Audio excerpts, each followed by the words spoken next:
Hey, Sean, I asked a similar question of Todd. The stature that the Avalanche are at right now, what can you learn from them? I think the consistency that they play with, and they obviously capitalize on a lot of their chances. I think they play with a lot of pace. They're a direct team. There's definitely a lot of things we can learn from them. So hopefully we play good against them tonight and can take it to them. And if I can, just wondering where you purchased the crystal ball from the other night of predicting the empty net situation. I'll keep that one to myself, but it was awesome to be a part of. So very grateful. Perfect. Next up is Zach Dooley. Sean, what were the emotions like as you take that shot, you see the puck going down, looks like it's going in? What was going through your head in that moment? It would actually, the puck curved a lot. So I was in my head, I was telling the puck to curve into the net. But once it went in, just extreme excitement for Anže. I didn't even care that I scored. It was incredible to be on the ice for Kopi there, and to get to celebrate with him was very special. As you look at these last few games, you were, in your first full year last year at the NHL level. Is there anything you've said or worked with a guy like Mikey Anderson or Toby Bjornfot on as they kind of close out their own first full year in the league?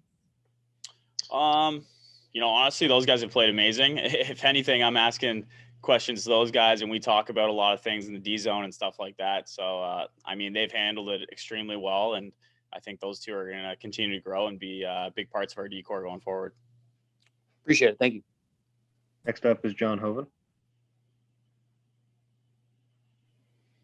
Well, I know we talked earlier in the year and you had said, hey, look, it's not that big of a deal putting the cage on. I wore one in college and whatnot. You tried to not think about that injury, but I'm just curious. We've seen other players, namely Alec Martinez here in LA, who it took almost a full year for him to sort of put that out of his mind and regain his game. You seem to have bounced back fairly quickly, and especially of late, your game's taken, sort of a notch up. Do you feel that way? And was there a moment or a game where you feel like it was ready? You were able to flip the switch, so to speak? Yeah, it was definitely obviously a weird injury and the cage on and then getting it off. But I don't know if that was the main reason that I wasn't maybe playing to my full potential. I don't know if I can put my finger exactly on the reason, but of late I feel like I'm playing pretty good and how I want to play. A specific game, I'm not too sure I can put my finger on that either, but I feel confident and good about my game right now. So I'm just gonna keep shooting the puck, use my legs when I can, and create offense and be a good defender. And could you maybe talk a little bit about the pairing there with Oli Mata? The defense early in the season was a constant mix of guys on different pairings and whatnot. But you guys have brought some, you've solidified the third pairing, if you will. And just how do you think that you guys are doing together as a unit? Yeah, I love playing with Oli. He's got a lot of dimensions to his game. He defends really well. He has that offensive capability.